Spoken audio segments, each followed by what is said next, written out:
Natalie Noury in the PNC Bank studio. Natalie, how are we doing today? I know it's been virtual the last few times I saw you. Finally not in Worcester, not in New Hampshire. I appreciate you coming down to Watertown. No, it feels like it's been a few weeks since we've been in person here, which is kind of crazy. I feel like I have to adjust now talking to you in person rather than the delay that we get when we're at home. But that's good. It's good to be here. I was painting all morning. We were just talking about this. So a little bit of the hands-on start to the day, and now we get into the sports half of the day. It's good to not get dirt under your nails, but paint under your nails. Yeah. Learn how to do that stuff. It's valuable skills to have. We were just talking about that, the hands-on skills. I'm a visual learner. And what's the kinesthetic learning when you do it yourself? Yeah, is that it? I call it hands-on learning. Learning. It's probably kinesthetic. I'm not that smart. I just an do it easy hands-on. You fail, and then you learn. Right. You do it, you try. It's practice. But I was doing this thing called color drenching. It's a new tactic in interior design. I'm not an expert. Yeah. But you paint the trim. I'm doing it with a semi-gloss finish and then the matte on the walls. Yeah. If you can visualize it. I don't know. I'm taking this little studio apartment and I'm going to town with it. So nice. Yeah. Make your own. It'll feel more like home once you're done. So I love hearing that. Hey, we got a packed show for you guys today. We'll go through what's trending. Then also Jermaine Wiggins of WEEI. You catch him weekly on the Greg Hill Show. He stopped by. We talked Jacoby Brissett, Drake Maye. Him and I butting heads on when to start Drake Maye, but it was a great convo. Love Wiggy hopping on. And I understood the point he was making. Check that one out. We'll have it later in the episode. And Jesse Newell of the Kansas City Star covers the Chiefs. We want to talk to him before the NFL season finally kicks off tonight. But let's get into what's trending. It happened. It dropped down right before we started recording this episode of The Chat. The Patriots announced when they're wearing their AFL jerseys, Week 6, home against the Houston Texans, where C.J. Stroud comes to town. And Week 13, right before the bye, home again, when they host Anthony Richardson and the Indianapolis Colts. We love the Tecmo Bowl tweet they went with to put this one out. I love the AFL jerseys, Natalie. I'm all for this. That also says to me either Drake Maye will get his first start Week 6 or Week 13 in those Reds. Ooh. But also it just reminds me of how mad I am. And this is a reminder, the Patriots have the worst jerseys in all pro sports. The blue tops, the blue pants, the same look every single time. That blueberry look, so boring, so awful. I hate it. I want the announcement of we're going with a different design. We're going with updated. Even if they bring up the 90s big flying Elvis jerseys, like the Ty Law days, but make it modern. Yeah. I want that. Patriots. Next announcement, drop your stupid blue jerseys. Bring in modern, good ones. George, you take that personally, those blue jerseys. I don't know why. It is the biggest brand in the NFL, one of the biggest. The jerseys suck. They sucked when they brought them out. They want to move on from Tom Brady. No one cares. Just do something different. Well, okay. Well, I like the throwback ones. I love the start NFL there. throwbacks. I think they're great. Also, I want to say, of all the people who I know have and own Patriots jerseys, the majority of them own the red ones, the throwback ones. Yeah, I don't know why. Probably preference. And if you were to ask Patriots fans, they would probably say make this the full-time jersey. I'm not as much against the navies as you are, I guess. But the red ones I just think are better. So I wonder why. I don't know. Was there any correlation to why they're bringing it in Week 6, 13? You seem to think that might be a start for Drake Maye. I'm just overthinking it. I just want to read between the tea leaves. I just think they know by Week 6 they'll be 0-6. So they're going to need something to bring juice into the building before C.J. Stroud kicks her teeth in. And then by Week 13, 1, maybe 2 wins. And again, just something to build hype in, especially that late home game. They just want they need to sell tickets. Like, this is your best player is, I don't know, Jalen Polk, Ramondre Stevenson. So they got to get butts in the seats some other way. You're right. I think that's why they announce it. I'm looking at the blue ones right now, and I don't think they're bad, but they're boring. They are boring. There's not enough pizzazz. I need more. Yeah, we need more. The red, white, and blue, obviously for the Patriots, is perfect, but I think obviously okay. Red just draws more attention. I know that makes you look faster. It makes you look faster. Yep. If you have a red car, apparently your insurance is higher. So there you go. I mean, they're just dangerous. I think the red ones are going to look good. I like them better than the blue, but I don't think the blue are horrible, but they just need more. Who do you think has the best jersey? I'll go with the Seahawks, bringing back their alternates from the 90s. Again, they modernized them. Okay.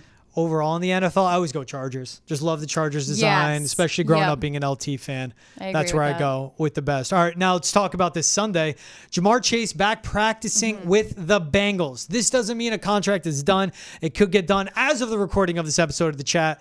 He has not signed an extension yet, but this is a huge sign for Cincinnati. Yes, at worst, he's practicing. He doesn't play Sunday. At best, he's practicing, and he's on a pitch count Sunday, and they agreed to a contract extension. No matter what, he's practicing with Joe Burrow and this offense.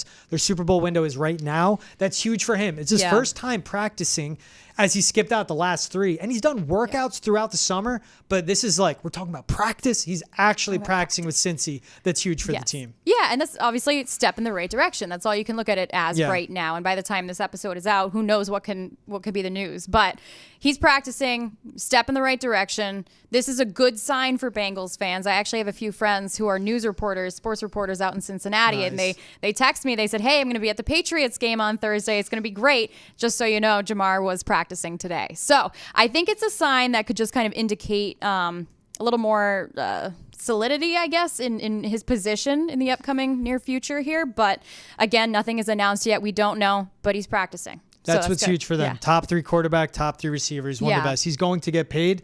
We'll see how much he gets paid now. Talking about receivers, we'll go retired on this one. Danny Amendola is now joining Dancing with the Stars. Danny Amendola, Dwight Howard, Alona Maher of Vermont, Steven Nedoranzik of Worcester. But Danny Amendola, the big name, of course, you know Maher and Steven from what they did with the Olympics, and Dwight Howard's Dwight Howard. Good for Danny Amendola. I mean, former receiver, got good footwork, got to do what you got to do. Should do good on Dancing with the Stars.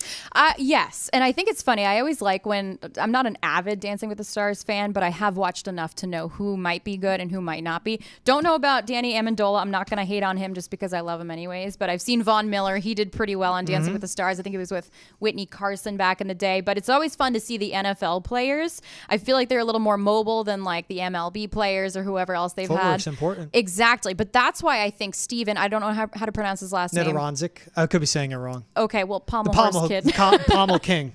I think, prediction here, I think he might be a finalist for the Mirrorball Trophy. But everything he does is hands, no feet. It's a lot of hips, though. Yeah, he's got a lot of I don't know.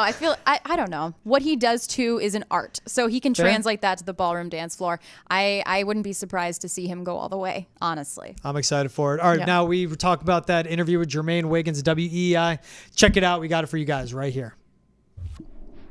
He's Jermaine Wiggins, a.k.a. Wiggy, Super Bowl winning tight end for the Patriots back in 2001. You can catch him every morning, WEEI, Monday through Friday, 6 to 10 a.m. Wiggy, appreciate you taking the time. How are we doing today, my man? I'm doing well. Thank you for having me. Always a pleasure to have you back on here at Nesson. I know we're all excited. Like, football's finally here. We don't got to keep talking about offensive line, quarterback battles, what have you. But we can't get into Sunday without looking back on what this offseason has been. What did you make of the decision for Jerod Mayo, Elliott Wolf, the Patriots, to go with Jacoby Brissett, the Week 1 starter, over Drake Maye, the rookie? Me personally, I think it's a bad decision, but that's why I'm sitting here with you and I'm not in the front office over there in New England or coaching. I look at this situation and I think, all right, you got Drake Maye, you drafted him number 3 overall. The expectations for this team this year aren't very high. I don't think anybody's expecting them to, go over the over and under. I think it's like 4.5 wins. So why not get the young kid the experience that he needs out there, live football action, versus going with a journeyman quarterback that we know what Jacoby Brissett is? Do you look at that offensive line, though, and for you that is what may give you hesitancy of why you see they wouldn't start Drake Maye because they can't even figure out the 5 guys up front? Or do you think, anyway, throw them in there, get them the live game action as much as possible? Yeah, I mean, I understand that you have some issues at the offensive line, but I think the biggest thing, you got young guys like Jalen Polk that you want to see. You got an offense that you might run the football, and you're not asking Drake Maye to drop back, 35, 40 times a game. You might be asking him to drop back 16, 17, maybe 20, 22 times a game. His athletic ability allows him to maybe get out of some stuff when you don't have a great offensive line. But if you've got a guy like Jacoby Brissett back there who's a statue and your offensive line is not very good, you're actually putting him in more of harm's way than a kid like Drake Maye who can utilize his legs. I mean, we've seen in the preseason to be able to get out of some stuff and make some plays. Yeah, that's the way I'm big on weight. Maybe week 8, week 9. Maybe I would even wait right before the bye. But then I saw how mobile Drake Maye is. And if this offensive line is that bad, move the pocket with someone that can do it like Drake Maye. And can this offensive line hold the block for 2.5, 2.8 seconds? He doesn't need all the time in the world. But then it comes down to what is Alex Van Pelt going to run? And how does Jerod Mayo and Elliott Wolf look at the long-term plan? How do you make of, and this is a guy you have weekly on your show, obviously you've known Jerod Mayo from when he was a player with the Patriots to assistant coach, now the head coach. How do you make of him through his first off season of being a head coach of the Patriots? Well, I think he's done a great job. See, here's the thing. We got to figure out who is in control of when we talk about, we always hear them talk about collaboration down there, collectively doing it as a unit. But we need to know, like, when it comes to signing free agents, it comes to drafting people, there has to be one voice in the room after everything's all said and done to say, okay, this is the direction that we're going. Even though we're collaborating here, I got to be the final decision maker. I think that might be Elliott Wolf, where it comes down to the guys that are on the field as far as who they're drafting, who they're signing in free agency, who they're re-signing if they're current guys. For me, I think Jerod Maye, it's all about culture he's creating on the field, how he's running his offense, how he's running his defense, what his depth chart looks like, who's starting at those positions, and then it's going to obviously be how he calls the game, the X's and O's, how he handles timeouts, certain situations. Bill was a genius at that. Mayo's going to obviously come from Bill understanding how important situational football is, but that's where he's going to really be judged when it comes to what we look at Jerod Maye as a coach on the field. I think Elliott Wolf is the guy who's bringing players in and re-signing players and drafting guys. Yeah, that's a way of, like, you got to talk with Jerod Maye, but, like, what was he given when it was the personnel? And this is a team still without a left tackle when they could have gone out and signed a Jonah Williams from the Bengals, who's only like $21.5 million to sign with the Cardinals. Is he long-term? No, but he would have helped right now. And if you had Jonah Williams at left tackle, you could probably have Drake Maye at quarterback week 1, on top of everywhere else where they've come up short and getting more weapons outside of the rookies like Jalen Polk. But yeah, we'll wait and see. I mean, that's the excitement of week 1 on Sunday, to finally see that team on the field before we see the 17 games. When you do look at what the dynamic will be this season, though, like, every step Jacoby Brissett takes, it'll be, well, what could Drake Maye have done? You go back to your season with the Patriots, 2001. We know what it was. And those that don't know, Drew Bledsoe is a starter, gets knocked out against the Jets. Tom Brady plays. The rest is history. But there was that wonder. Do you give it back to Drew Bledsoe when he's good? Do you stick with Tom Brady? What was it like going through a season like that where you had the guy coming in, someone steps up, does better, and you're looking at what gives us the best chance to win? Well, that's a little, when you think about that situation, it's a little bit different in the sense that when Drew got hurt, the unwritten rule in the locker room is a player doesn't really lose his job to injury. So I think a lot of guys felt like, all right, once Drew got healthy, he'd come back, he'd be the starter.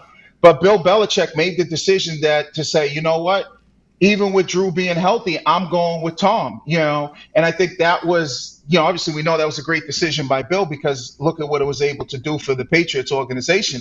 But as far as players, we kind of felt confident that Tom could do the job, but we also had feelings towards Drew where we knew Drew was a good quarterback. But we all know at the end of the day, when the coach makes the decision, you can't really go out there and cry about it, complain about it. You got no real power in it. You just got to go out there and do your job. That's the cliche thing that we always talk about, but that's ultimately what we did as players in that locker room. We all respected and loved Drew as a man, as a player, but we ultimately knew at the end of the day, Bill Belichick was the one that was going to make the final decision on who's playing. Yeah, and of course, Drew Bledsoe, the established vet. Tom Brady was a complete wild card. No one expected him to be what he is. The different dynamic now is, you said it, Jacoby Brissett, journeyman. Drake Maye comes with a top 3 pick, top 3 talent. We've seen the flashes he can show. Is that easy to block out? Like you said, it boils down. Do your job, go out on the field, execute. You can't worry about the coach. But also, you guys are winning football games. Is that going to be easy to block out for this Patriots team? Because like you said it, 4.5 win total. Vegas sees it. We all see it. This is going to be a bad team. Is it easy for the guys on the field to block out that quarterback dynamic of it and focus on their job?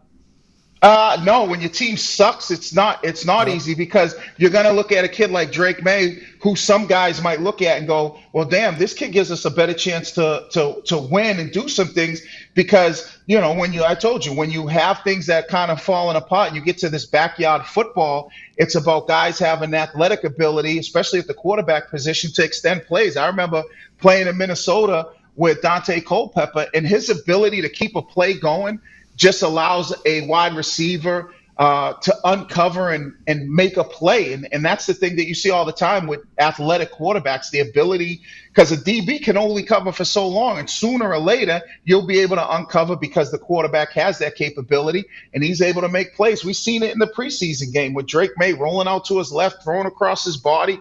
And guys are going to be in that locker room and they're going to say, hey, listen, we like Jacoby Brissett. We think he's a great guy, but he doesn't give us the best chance of winning, or he doesn't give us the best chance to have an explosive offense. I think this is, like I said, I just think this is a bad decision.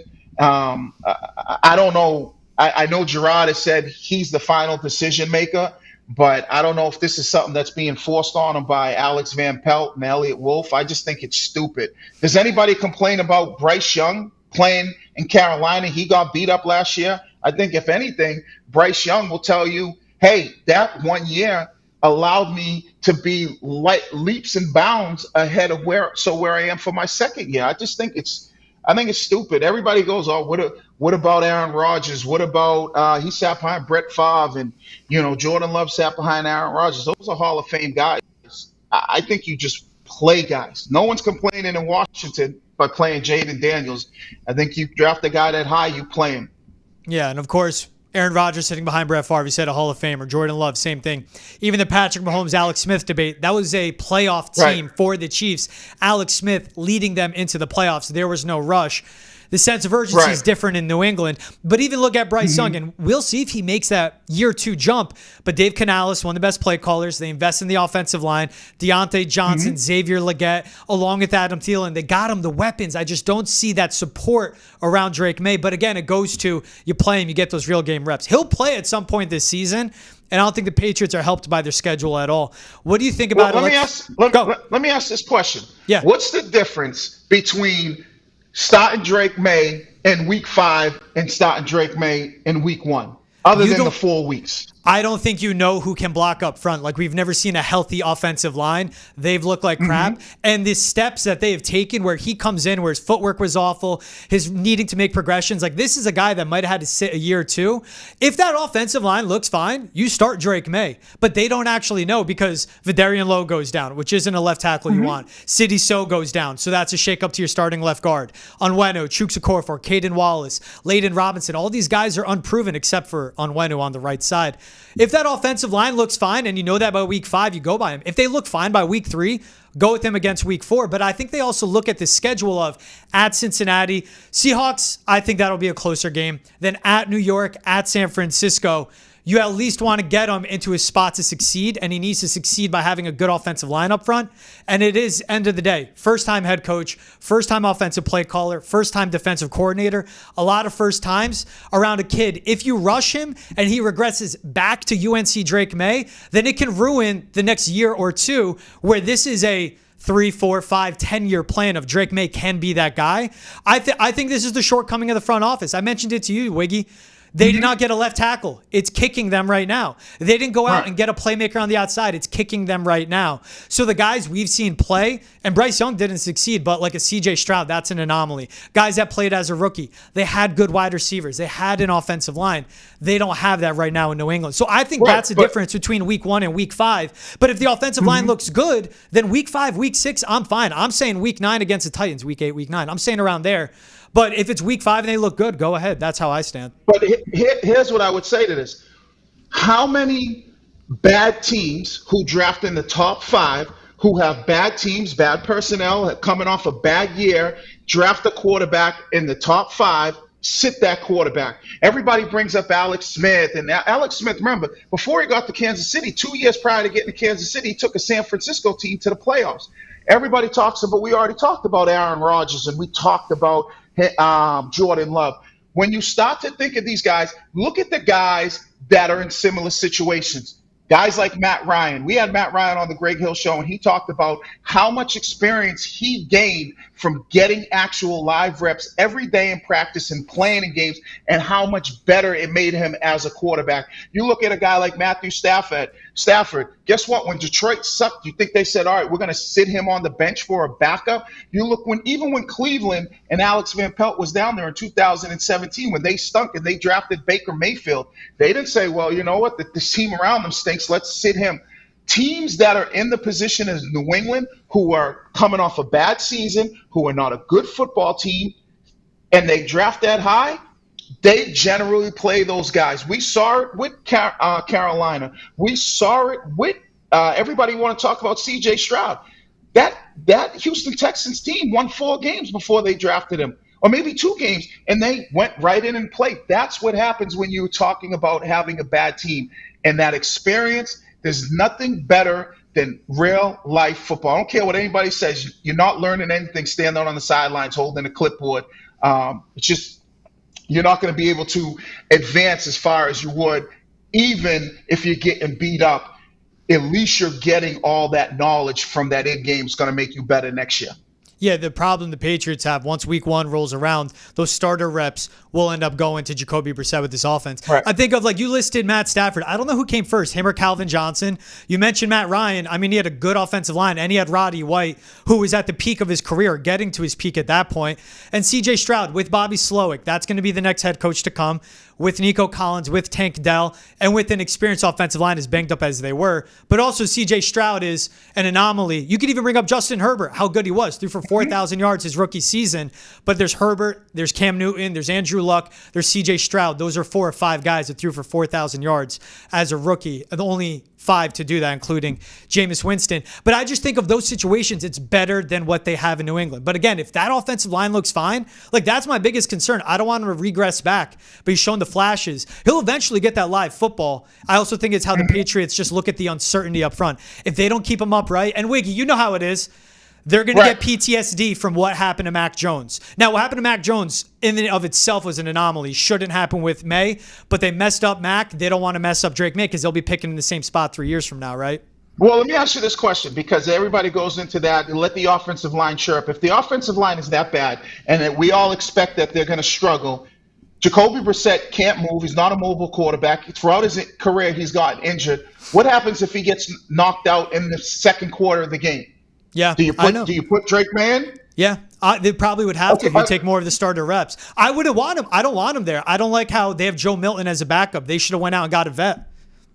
Right, but I see. This is what I mean. If you're going into the mindset of we drafted this kid number 3 overall, but our offensive line isn't great, and we want to wrap him in bubble wrap for the year, what are we doing here? So what was your expectations on this football season if you're saying to yourself, even if Jacoby Brissett gets hurt, oh, we could have went out and got a backup. So you drafted a kid number 3 overall to be the 3rd string quarterback? That's just the dumbest thing I've ever heard. They drafted him to be the franchise quarterback the next 10 years. Right. And they can mess it all up in year 1 or year 2. Right, but you have to play the kid. Yeah. You can't say, okay, we're going to make him the franchise, but guess what? His first year, he's going to be the 3rd string. I've never seen that in my whole playing career where a team drafts a kid in the top 5 and then say, hey, we don't want to play this kid when we got a bad football team. I mean, I get some of the points that you're trying to make, but my thing is this. You always – baptism by fire. It's the best way to learn. It's the only way you'll make it in the NFL. And guess what? If he struggles, now you can maybe say, let's see how he does his second year. And if he can't get the job done, then you go the direction of the New York Jets and you try to get a veteran quarterback and you move on from him. That's the way the league works. Yeah, I'm not saying don't play him. I think Tennessee later in the season, at the latest, should be like week 13 right before their bye. And again, like you always look at the bye week, right? Like, I mean, as a vet, like, all right, when do I get a week off? For teams with rookies, they go, all right, when can we ease them in? The Patriots got screwed by that late bye. If it's week 5, you come home, Miami, Texans, again, it's a difference. Get out the offensive line. Let him play. They should let him play. He needs to play because I agree with you on that. Baptism by the fire. Timelines are different, and we'll see. I mean, this Sunday, if that offensive line actually executes against the Bengals who have a good defensive line and are led by a good defensive coordinator, Lou Anarumo, that could change a lot. What do you think happens this Sunday? What's your prediction for their season opener against the Bengals?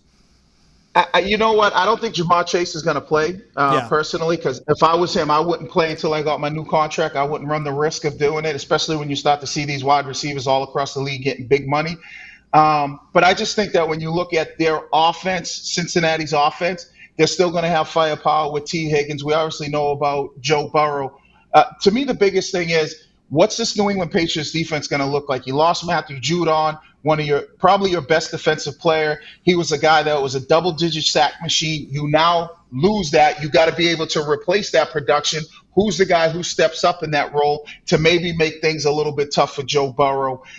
So that's kind of where I see it, but I still think it's going to be very difficult for the Patriots to win, because I just don't think they're giving themselves the best chance of winning, because I don't think Jacoby Brissett is that guy. He's a good backup, but he's a backup at best. Yeah, he is what he is, especially at this point in his career.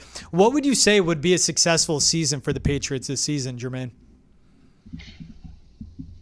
I think a successful season is really seeing Drake Maye play, and then you can at least say we've seen him make plays. We've seen him where he looks like he has that potential. We've seen him where he has that upside. I mean, when you think about, there was games that we watched with Mac Jones, and we were like, oh, Minnesota last year, I think, is one of the games that comes to mind. And you're like, oh, maybe he does have some potential. They even did it in New York. You saw it with Zach Wilson. Like, well, maybe this kid does have some potential. For me, a successful season is seeing Drake Maye play, and then at least being able to see, like, oh, he does have potential. I know there's gonna be some hurdles he's gonna have to deal with, but you could see, like, oh, this kid does have the talent, and that'll give, I think that'll give the team, the players, the fans, that optimism going into next year. So that to me is success. If I don't see Drake Maye play,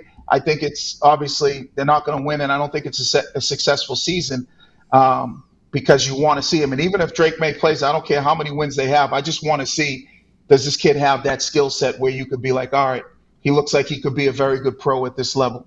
Yeah, and even we'll see T. Higgins playing for the Bengals. He'll likely be a free agent. If he wants to sign with the Patriots, he wants to see who his quarterback will be, and that would be Drake Maye. That's another reason they got to get him to play this year at a point. They got to get all their stuff right. He's Jermaine Wiggins. Wiggy, I appreciate you taking the time. You can catch him every Monday through Friday, 6 to 10 a.m. Greg Hill Show on WEEI. Wiggy, you're the best, man. Appreciate you. Thank you. Awesome talking to Wiggy. I understand where he's coming from, and that was good. Like, once we got off air, we're both like, dude, it's a mess there. Like, if he plays, if he doesn't play, no matter what, they're not doing him any favors.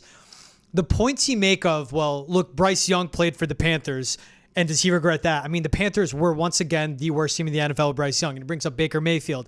I think Sam Darnold in that same draft. Baker and Sam Darnold didn't make it to their second contract with the franchise. Like, at minimum, what the Patriots want to get right is getting Drake Maye past his rookie deal of that 5-year deal being a first-round pick to that second contract. And at best, he's their franchise guy for 10, 12, 15 years.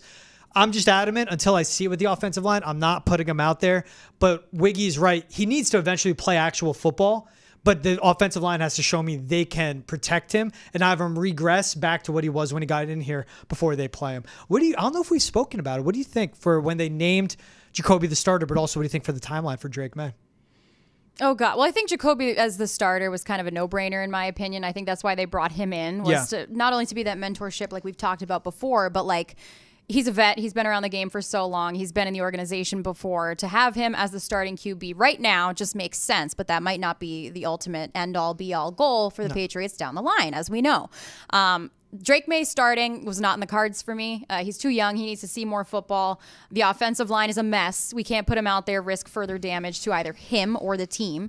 But yeah, I don't think I don't know. Jacoby, he addressed the media as well, and he said, like, it has started to set in that he's a starting QB. So he's under that. He's also captain. So not only does he know that he's a captain now, he's also the starting QB. He's got that mentality now to come into the game and just kind of do the right thing. So Jacoby's starting, no-brainer in my opinion. It's just until I see it from the offensive line. Yeah. And we talk about successful rookie quarterbacks, now they've worked. The situation around them has been right. Right. And the situation for the Patriots is just in a bad spot right now. Jerod Mayo said himself, it's a foundation year for the Pats. Yep. So until they get past that foundation year and actually start building where they can be successful and winning games, they have to get everything right. They have the most important position checked off for now. They got to figure out the offensive line, and that's the way I look at it. Yeah, definitely. I think the offensive line is it needs a lot of work, and you're not going to put Jerod Mayo's not going to put Drake Maye out there until he feels comfortable with what he's seen. He's Jesse Newell of the KC Star, covers the Kansas City Chiefs. Jesse, thanks so much for hopping on the chat. How are we doing today, man? Doing great. How about you guys? Doing great. We love that football is finally back. Chiefs and Ravens kicking off the season. But before we look at Thursday night, what I loved of bringing on different beat reporters around the NFL, it's always a question of what's a successful season? What are the expectations? Success now in Kansas City is defined by Lombardi trophies. Does this team have what it takes? Let's just jump right into it. Do they have what it takes to three-peat and be the first team to three-peat in NFL history? Well, they hope so, because that's sort of what this whole offseason was stacked up for, is to be able to bring guys back and feel really good about the chance of doing a three-peat. I mean, they've kind of openly talked about it. Travis Kelce, Patrick Mahomes, guys have joined the Chiefs like Hollywood Brown potentially to try to make history. And so it's very interesting what they did, though, because last year they sort of struggled offensively. It was kind of weird to say that, but throughout the regular season, especially a Christmas loss to the Raiders, things did not look like normal. Patrick Mahomes even said at training camp, hey, they didn't have as much fun last year when it came to the offense. So they got a lot of new pieces with the offense. Xavier Worthy, they drafted him. Hollywood Brown, they brought in. But the defense, they did something totally different. They went for continuity. And it's sort of interesting. You look at their roster, they did not bring in anybody as a free agent from outside the organization. So to look at this Chiefs team, they're going for newness on offense and continuity on defense. And we'll see where that ends up here later this season. Well, the newness on offense, the continuity on defense, there's no doubt. Heading into this week one, the Ravens will be looking for a little redemption following last year's AFC Championship loss to Kansas City. So I guess just kind of previewing Thursday night football, what kind of team do you think we'll expect to see out there? Yeah, for the Chiefs, I mean, it's been a weird training camp because they've had guys injured, but almost all of them are back for this game. Hollywood Brown is the one exception, the receiver who hurt his clavicle in the preseason. He won't be out there. But guys like Chris Jones didn't get much training camp. Nick Bolton didn't get much training camp. The Chiefs are still trying to figure out who their second cornerback is behind Trent McDuffie. And they've been rotating through those guys. And all of Josh Williams and Jalen Watson and Najee Johnson, the candidates for that have all been hurt throughout training camp and trying to get back in there. So I think there's a little bit of wait and see of what's going to happen defensively. But again, if there's anything positive you can say about this, is that they've still got all their coaches. What's so weird if you look at these two teams, guys, is that the Ravens are the team that lost all their defensive assistant coaches last year to get defensive coordinator jobs. The Chiefs are the team that bring back Steve Spagnuolo, the defensive coordinator, Joe Colin, the defensive line coach, Dave Merritt, the secondary coach, and then all their players from last year. So you would think the Super Bowl champ would be the one that loses a bunch of the coaching roster, but instead it's the Chiefs that bring back the coaches and the players. We'll see how that plays up for them on Thursday.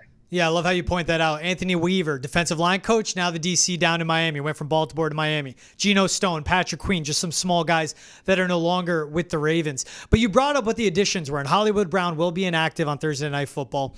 But what does an addition like Hollywood Brown, Xavier Worthy, we know the explosiveness, we know the play, the pass catching, how dynamic they are on the outside.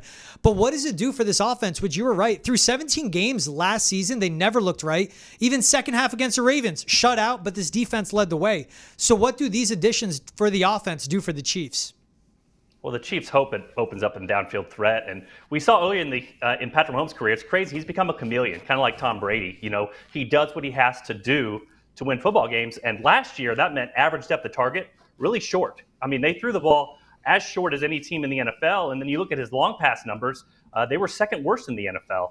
But you look at ADOT, average depth of target. I mean, Mahomes was like second his first year, his first full season. It went down to 34th out of 35 quarterbacks last season. So they had guys who they ran down the field kind of as decoys that they wouldn't throw it to, like Marquez Valdes-Scantling and most of the time McCole Hardman. But now they have guys that track the football and they feel like can catch it. So that's Hollywood Brown, not week one, but maybe in the future. And then definitely Xavier Worthy. They love this kid. I've got a feature up on him earlier today, kind of going through the draft process and how the Chiefs loved him from the 18 minutes at the NFL Combine interview. So they are excited about what he can do. And hopefully, they're hoping that Patrick Mahomes does not have to play with one arm tied behind his back like he did a season ago. Now, not only did you have a feature on Xavier Worthy, I wanted to talk about a feature you had on Kingsley Suamataia as well. Now, he's an offensive lineman that was just added, but his athleticism, his ability to almost kind of play any position, I know that's kind of a joke. I'm curious to see, with Mahomes returning with such a strong offensive line already, it's all intact. What do you see Suamataia being as an addition to that offensive line? Where do you see him being?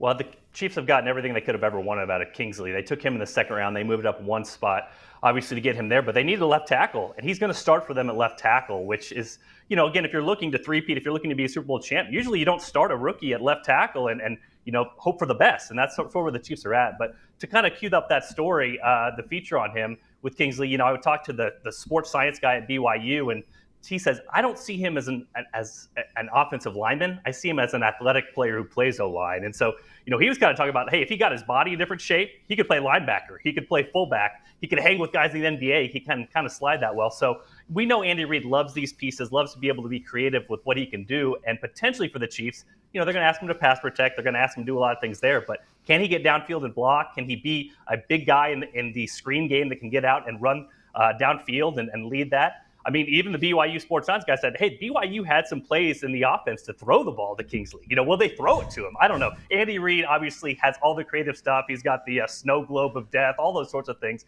We'll see how creative they get with Kingsley. But for now, they hope he just is adequate with protecting Patrick Mahomes' blind side. If that happens, then it'll be a success. Yeah, if the Chiefs get anything out of Suamataia as a rookie, that's a guy, Jesse, like getting into what the Patriots needed. They needed a left tackle. They go Polk in the second. I'm fine. I was thinking maybe Suamataia falls to them in the third. And then Andy Reid takes him, and I go, okay, at least I knew how to identify talent, because if Big Red wanted him, that means I was onto something. Talking about, we brought up 15, we brought up Worthy, we brought up Brown, but Travis Kelce, 35 years old in this upcoming season. There's been the talks of this could be it, on the decline, dropping off. Do you see that happening of what you've seen throughout training camp? Are the expectations the same as always, where Travis Kelce is one of the best pass catchers, full stop, in the NFL, can continue to be in that role for the Chiefs? Yeah, it's a dilemma. And we saw last year, he kind of tailed off toward the end of last year, his production. Then he took the final week off against the Chargers, came back in the playoffs and was as good as we've seen him in the last couple of years. So it's like rest could help him, but he doesn't want to rest. You saw the Super Bowl. He got right in Andy Reid's face and bumps him when he got taken out of the game when he didn't want to. So he even got asked yesterday, guys, reporters here, like, hey, have you talked with Andy Reid about getting some snaps off, preserving the body, those sorts of things? And he's like, I wouldn't even listen to those guys if they're going to say those sorts of things to me. So it is a concern. I mean, one of my favorite fun facts I have to constantly look up because I always think I'm wrong with it is that Travis Kelce and Rob Gronkowski are, I believe, 4 months apart age-wise.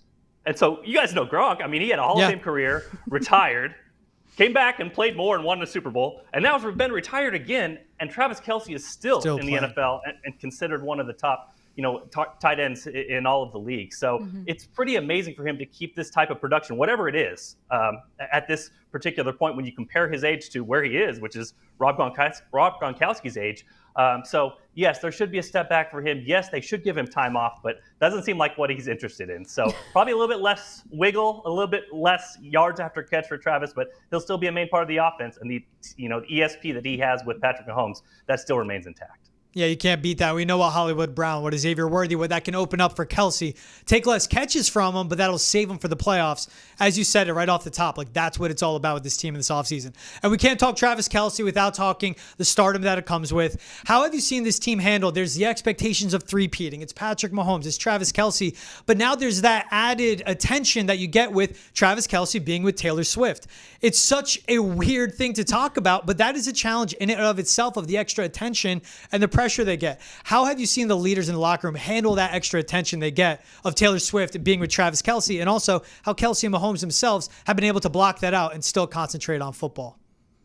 Yeah, they've been pretty good about keeping football and that off to the side, you know what I mean? And Travis, honestly, he's sort of been this celebrity for a little while. I mean, this takes it to a completely other level, obviously, but they do try to kind of just focus on football and what comes with it. So I think for the Chiefs, I'm not going to say it's old hat now because this thing is still not quite a year old yet. And, I joke with people, I say everybody, follows around Taylor Swift, but Taylor Swift's following me around, guys.